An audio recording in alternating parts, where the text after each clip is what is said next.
Hello, and thank you for supporting us for 100 great episodes here at the Navy Blue Corner. To celebrate, here is our interview with Terry Dehghani, the founder and creator of Blue Abroad, which is a Carlton fan channel by the fans for the fans. And just wanted to let you know that this episode was recorded before the unfortunate injury to Zach Williams. So there may be a bit of chatter around Zach and what he may do this season. But look, we've decided to keep it in because we still think it's a great discussion. And to be honest, you can probably just interchange names like Mitch McGovern or Jack Martin over the top and it'll still make sense. And the point really does stand. But look, that's going to be enough of an intro from me. Here is our interview with Terry Dehghani.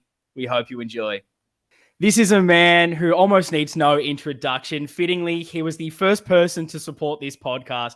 He's a lifeblood. He's the lifeblood of the Carlton fan community. Mr. Blue Abroad himself, Terry Dehghani. Terry, thanks for joining us for our 100th episode.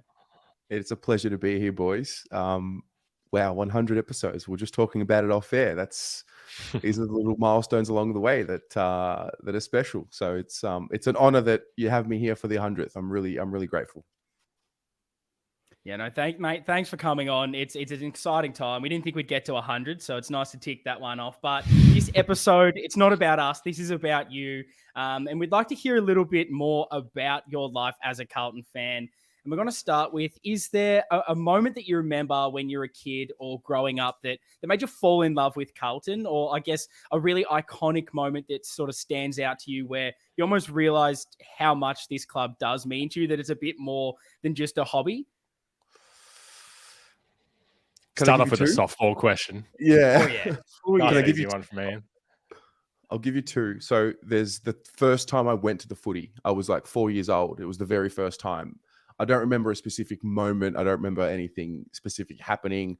I just remember the electricity of the crowd. We're at Optus Oval. We played St Kilda. I don't even know if we won the game, but I remember this feeling that has stuck with me forever. Just sucked in. Just that feeling, the electricity in the crowd, the passion, just that feeling of joy and electricity. That was probably what got me hooked. And then the moment where I realized it's just more than a hobby was probably 2020. We were in lockdown and we played the Dogs early in the year and we belted them. And I remember crying after the game because I'm like, oh my God, we're here, we've arrived, and I'm not even going to be there to watch it. So that's the first time I think I've admitted that as well. No, that's good. I mean, like those moments, I know, like for myself, just thinking back, being a fan as a kid, there was something special about Prince's Park, like walking into that. There's so many games that I probably can't even tell you who we were playing. I probably was too young to even really understand what was going on the field. But I don't know, just being there with this atmosphere where it was like 99% Carlton supporters, everyone just having a good time. I don't know, there was something about that definitely for me as well, I can totally relate to that, just being that moment where you go, I just want to be here every week. There's something about this atmosphere that isn't replicated in many things in life. It's just so much fun. No, absolutely. It's a special family to be a part of. It's funny because, like, I don't know about you guys, I go a little insane this time of the year. I really miss the footy. Okay, it's part of like my identity. And then the footy comes around, and then by about round 15, 16, just so far deep in the rabbit hole that you go insane. So yeah, I'm working on the balance. I'm taking myself back now to like my first game that I would have gone to. And I think the only player that I knew was Captain Carlton. I remember that was my favorite player at the time. I was like the man doing the cartwheels and the backflips. Do you have a favorite player? Like, who was the first favorite player that you remember in your early childhood? Kuda was my man. Yeah, I've got Greek heritage. I went to Laylaw Secondary, so did he. Yeah, so it was Kuda that got me going early on, and then sort of evolved to Fev and then Murph, and yeah. Yeah, that's good. That's good. Look, this is a question that we really are keen to ask quite a few people, because we're Carlton nuffies through and through, and we love hearing about niche Carlton players. So I've got to ask, you said Kuda was your favorite, but did you have a niche player that was your favorite, I guess, growing up, or maybe even now, someone that maybe isn't super liked by a lot? Maybe they've gone under the radar, that for whatever reason, you just went, this is my man. I was really into Satanta O'Halpin. Whoa! That's a big I one. loved That's a big the one. story. Yeah, I at the start, I didn't know much about him, and then there was probably a point in 2010, 2011, no, 2010.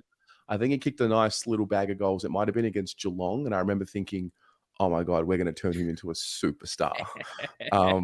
Totally irrational, but I loved where he was going, and it was unfortunate to see him finish up. But yeah, that's my random one for sure. I love that. Quality. Did you have, we'll go, I guess, still down this rabbit hole. Is there a player that for whatever reason you were convinced was going to be a superstar that didn't, or was that simply just Satan for you? Because I tell you what, I've got about 30 that I thought was going to be a superstar that did not plan out. So many. I mean, oh wow, like Kane Lucas, Troy Menzel. Classic. Yeah, there's so many of them. Matthew Watson.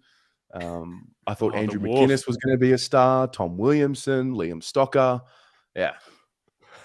No, that's good. I mean, look, Kane Lucas, Lockie will know, was a big one of mine. I somehow in like high school, I think I was at the time, he accepted my friend request on Facebook, and I thought I was the most popular man to ever walk this earth. I was like, oh my God, I've got a future Brownlow medalist as my friend on Facebook.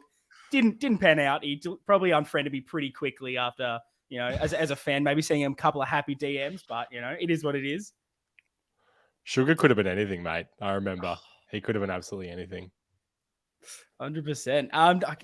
Going down memory lane while we're still here, any other key moments that are maybe your favorites? Like, do you have a favorite game as well, looking back, that is just another happy time for you as a Carlton supporter?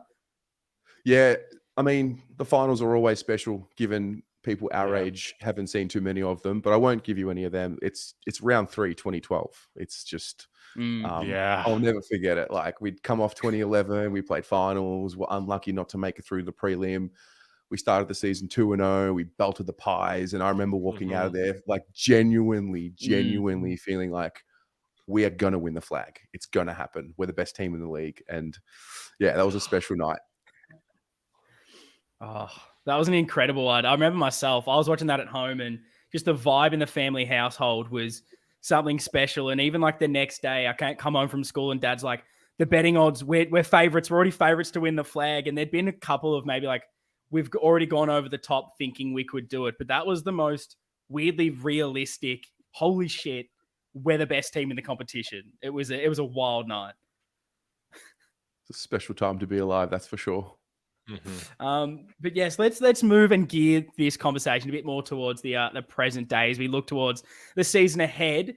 What are your expectations for 2023? And I guess what has to change for you for us to make finals?